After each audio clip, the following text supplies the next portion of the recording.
John, sors de ta lune, ça tourne. Oh punaise, ouais, ça me donne une idée, en parlant de lune. C'est un des premiers thèmes justement de l'émission d'aujourd'hui. On parlera du système solaire. On va pas en dire plus. C'est parti, on se retrouve sur l'émission. Bonjour le monde. Bonjour le monde. Bonjour le monde. Bonjour le monde. C'est la chaîne pour tout le monde. Salut à toutes et à tous, bienvenue sur votre chaîne Bonjour le monde, présenté par John. C'est moi, il y a enfin un visage sur la voix, ça va quand même faire une différence. Je suis vraiment heureux de vous accueillir sur cette chaîne afin de vous partager évidemment tous des types de divertissement. Aujourd'hui, nous aurons donc deux thèmes qui seront abordés. On aura d'abord les planètes et le système solaire. Et nous aurons également comment construire son avenir du rêve à la réalité. C'est basé pour les jeunes, à savoir que le parcours n'est pas toujours si simple. Le système solaire. Notre système solaire, alors bien connu des uns, méconnu des autres. En tout cas, moi quand on me parle de système solaire, qui dit système, dit solaire, dit soleil, chaleur, plage, vacances. On va arrêter, on va reprendre le thème. Passons donc maintenant au système solaire. Je vous affiche la carte ici de suite. Alors on y verra le soleil qui est quand même assez massif, assez costaud, bien vivant sur l'extrême gauche donc de la page, suivi donc de ces 8 planètes de notre système qui sont donc Mercure, Vénus, la Terre, Mars, Jupiter, Saturne, Uranus et Neptune. Il y a des planètes naines, évidemment, dans notre système. Il s'agit de Cérès, qui est situé entre Mars et Jupiter. On aura Pluton, qui est situé après Neptune. Et après, on aura Oméa, Makemake et Eris. Alors, toutes ces planètes sont reprises dans, plusieurs parties. Donc, on aura vraiment les mondes brûlants. Ils concerneront Mercure et Vénus. On aura un duo exceptionnel, c'est la Terre et la Lune, on y viendra. Alors on aura Mars et ses quêtes. Ensuite, on aura par groupe de nouveau de deux les géantes gazeuses qui concernent Jupiter et Saturne et les géantes de glace qui concernent Uranus et Neptune. Il est maintenant temps donc de passer à notre première planète du système solaire. On va voir ensemble Mercure. Voilà donc notre très cher Mercure. Avant de commencer les explications, il y aura donc deux grands mots que vous devriez retenir, c'est aphélie et périhélie. L'aphélie est le point le plus éloigné du Soleil, tandis que la périhélie est le point le plus proche. Alors, pour notre Mercure, son aphélie est donc de 69 816 900 km. Sa périhélie, elle, est de 46 millions et 1120 km. Elle n'a aucun satellite connu, donc pas de lune. Elle a un rayon équatorial de 2439,7 km. Sa période de rotation est quant à elle de 58,65 jours. Sa vitesse de rotation, quant à elle, elle est de 10,89 km/h. Et alors, pour les températures qu'il peut y avoir en surface, on va avoir une température moyenne de 167 degrés. Même les crèmes solaires, même la plus 50, elle ne fait pas grand-chose, je vous le dis déjà. Et le minimum est quant à lui à moins 183 degrés et le maximum est à 427 degrés Celsius. Mercure est donc la plus petite planète de notre système solaire et comparée à la Terre, son tour de rotation est beaucoup plus long. On parle quand même de presque entre 58 et 59 jours de différence. Deuxième planète de notre système solaire, la planète Vénus, qui est souvent comparée à la planète des femmes. Pour celle des hommes, on y viendra plus tard, on se concentre maintenant uniquement sur Vénus. Donc pour son aphélie qui est à 108 943 000 km et une périhélie de 107 407 000 km.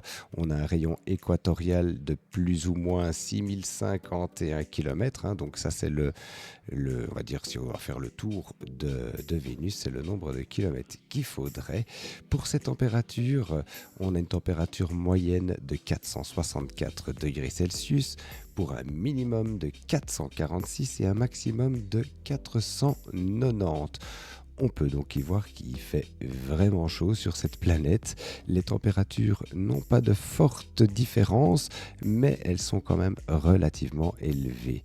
Maintenant, notre troisième et tendre planète, la Terre. Alors pour aller un peu plus en détail de la Terre, il faut savoir, comme on sait, elle fait un tour de rotation en 24 heures. Sa révolution est quant à elle de 365 jours un quart, d'où notre année bissextile. Son aphélie est à 152 097 701 km et sa périhélie est à 147 098 074 km. Alors, pour ces températures, évidemment, on connaît plus ou moins, mais on a une température moyenne, donc sur l'ensemble de notre planète, de 15 degrés, pour un minimum de moins 93,2 degrés Celsius enregistré, c'est un record, et son maximum de 56,7 degrés Celsius.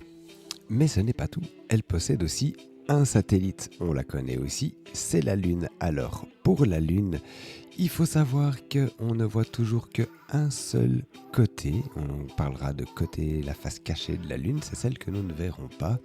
Alors elle fait un tour de la Terre en 28 jours, donc une nouvelle Lune tous les 28 jours, une pleine Lune tous les 28 jours. C'est ce qui concerne la Lune. Passons donc maintenant à notre quatrième planète du système solaire. Il s'agit ni plus ni moins de Mars. Mars, planète de l'homme. On y venait là tout à l'heure avec Vénus qui était la planète de la femme, mais Mars est bel et bien la planète masculine.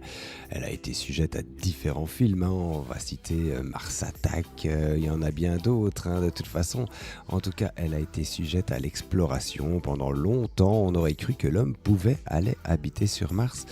Mais il s'avère que ce soit un peu moins possible que prévu. Pour venir donc aux infos sur Mars, voici donc Mars affiché. Alors, Mars, elle a une aphélie de 249 230 000 km, une périhélie de 206 655 000 km. Pour ces températures, donc, on aura une température moyenne de moins 63 degrés, des minimums de moins 143 degrés et des maximums de 20 degrés.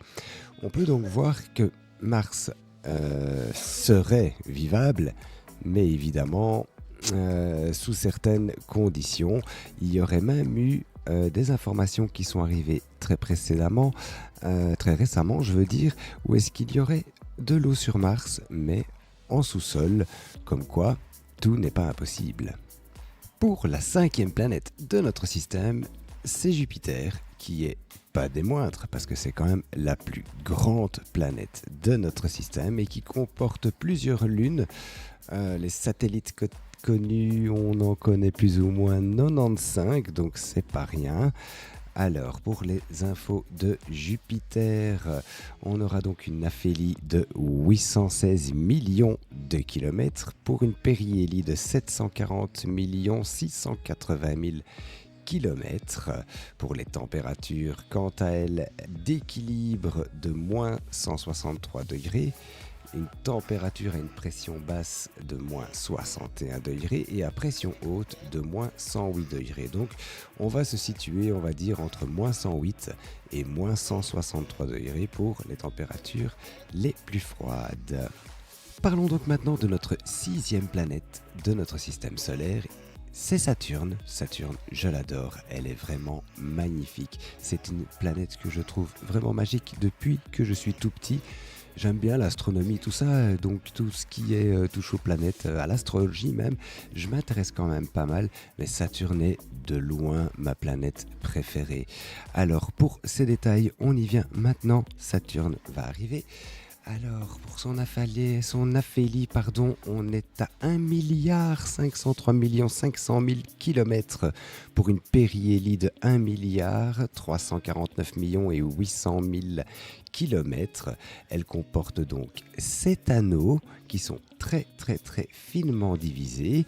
Pour ces satellites, on en a 82 confirmés, donc 53 qui ont été nommés. Pour cette température, on aura une température en surface donc maximum de moins 139 degrés Celsius et de minimum 189 degrés Celsius. On comprendra donc que Saturne est une planète qui n'est vraiment pas vivable, tout comme depuis Mars déjà, mais qui est relativement froide. Parlons maintenant de la première géante de glace. Il s'agit ni plus ni moins d'Uranus que vous voyez maintenant. Alors pour Uranus, il y a 28 satellites connus ainsi que 13 anneaux. Pour son aphélie, on est donc à 3 milliards 6 millions et 300 000 km. Pour sa périhélie, on est à 2 milliards 735 millions de kilomètres.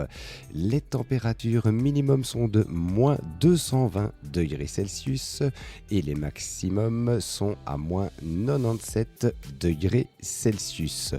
On comprendra donc aussi que Uranus est une planète très froide. Impossible donc d'y vivre non plus ou d'avoir une seule forme de vie. Et maintenant, deuxième géante de glace et dernière planète de notre système solaire. Il s'agit évidemment de Neptune, une grande bleue.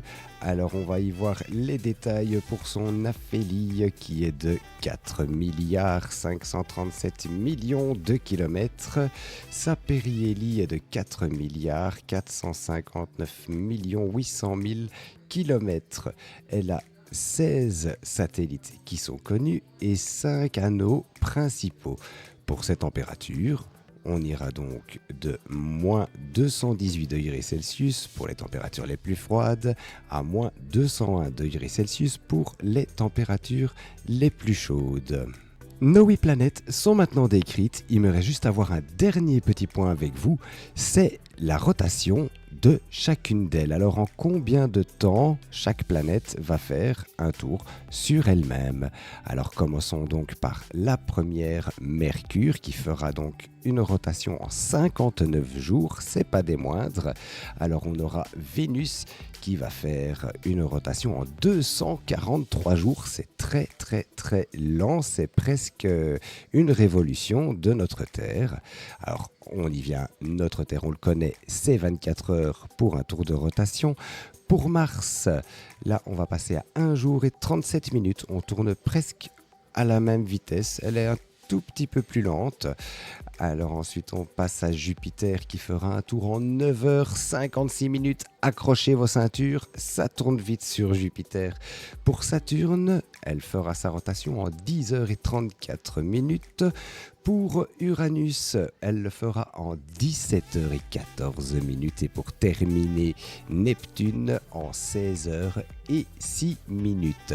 J'espère que ça vous aura éclairci sur le sujet donc du système solaire. On n'est pas vraiment rentré en détail. On pourrait faire une émission avec chaque planète histoire de vraiment bien les décrire. D'ailleurs, si vous souhaitez qu'on passe un thème là-dessus, n'hésitez pas à le mettre en commentaire de cet épisode et je ferai un tri évidemment. Si maintenant je vois que ça touche pas mal de monde, on y viendra et alors je ferai un thème dédié à chaque planète. Maintenant, il est peut-être l'heure de passer à la séance devinette. L'instant devinette. Alors ça fait déjà 4 épisodes qu'on le fait, je le trouve super. Alors pour la réponse de l'épisode 4 qui n'est qu'en podcast donc sur Spotify et Apple Music, enfin Apple Podcast je vais dire. Alors la réponse de la dernière devinette était donc ton prénom. Et oui, ton prénom. Passons maintenant à une autre devinette. On va faire des autres formes. C'est plutôt une devinette sur des réponses multiples. Je mettrai un sondage et je vous laisserai y répondre. Alors, la devinette d'aujourd'hui. Je suis toujours présent, mais on ne peut pas me toucher. je peux être long ou court, rapide ou lent, mais jamais visible. Qui suis-je? Alors, première réponse, le vent. Deuxième réponse, le temps. Troisième réponse, l'ombre. Je vous laisse à vos souris, à vos claviers pour y répondre. On donnera évidemment la réponse dans le prochain épisode, suivi d'une nouvelle devinette évidemment. Construire sa carrière. Entre passion et réalité. Alors nous voilà arrivés à notre deuxième thème, construire sa carrière entre passion et réalité. Oui, évidemment, il y a certaines choses à prendre en compte. Alors c'est toujours mieux d'aller au travail avec volonté, en faisant ce qu'on aime, que d'y aller avec des pieds de plomb, parce qu'une carrière de plus de 40 ans, ça se construit, mais surtout, ça se pense au préalable. Alors pour faire une petite et brève introduction, il faut savoir que c'est à 25 ans qu'on se retrouve souvent, bien dit souvent, à un tournant de sa vie professionnelle. Parce qu'il y a beaucoup qui rêvent de faire un métier de passion, mais il faut savoir que la réalité du marché de travail et les exigences financières qui sont à côté peuvent venir compliquer un peu cette quête, donc c'est là qu'il faut rester un maximum lucide. Alors, comment faire le bon choix entre une carrière passionnante et la sécurité de l'emploi? Est-il possible de concilier les deux? C'est ce qu'on va voir maintenant. Alors, il faut prendre quelques petits points en considération, donc à savoir la pression de la société et des réseaux sociaux. On entend souvent qu'il faut suivre sa passion pour s'épanouir. Cette idée, elle est fortement fortifiée, je vais dire, sur les réseaux. On voit par exemple des personnes qui semblent vivre de leur passion sans obstacle. Mais cette pression peut être déroutante et faire naître une frustration chez eux, qui n'arrivent pas à aligner le travail et le plaisir.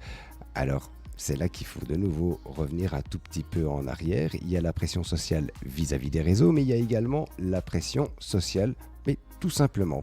Donc quand on va faire un certain boulot de vente, par exemple, il faut quand même être conscient qu'il y aura une pression vis-à-vis de son client qui va demander beaucoup de retours. On aura une pression sur les métiers de réseau, où est-ce que là, le travail n'a simplement pas de temps limite. Il faut savoir soi-même impliquer ses limites. Alors, pour le deuxième petit point, c'est la réalité économique et les premiers choix de carrière. Alors, la passion est un excellent moteur, ça on va quand même le souligner, mais les réalités financières sont incontournables. Au début de sa carrière, la stabilité économique, l'acquisition de compétences et le développement d'un réseau professionnel est une priorité. Il n'y a pas de question à se poser, c'est vraiment une très grande priorité dans le début de sa vie de travailleur. Alors, beaucoup de jeunes professionnels trouvent leur premier emploi dans un domaine éloigné de leur passion. C'est en fait une opportunité pour découvrir d'autres intérêts et pour développer les compétences qu'ils pourront appliquer à un futur projet plus personnel. Mais oui, on commence pas tous comme ça, de but en blanc, à faire le métier qu'on aime. Moi, par exemple, j'ai commencé par des petits jobs où est-ce que j'étais serveur, où est-ce que j'ai été tonte des pelouses. J'ai fait ça quand même pendant quelques années.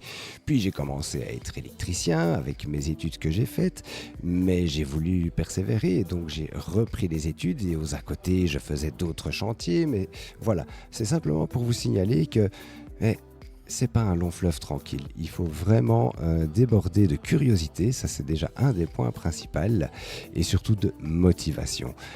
Découvrir ce qu'on va vouloir faire, ça va venir petit à petit. On va le savoir à un moment donné, mais c'est pas sur la première année ou sur la deuxième année qu'on va le savoir, bien évidemment.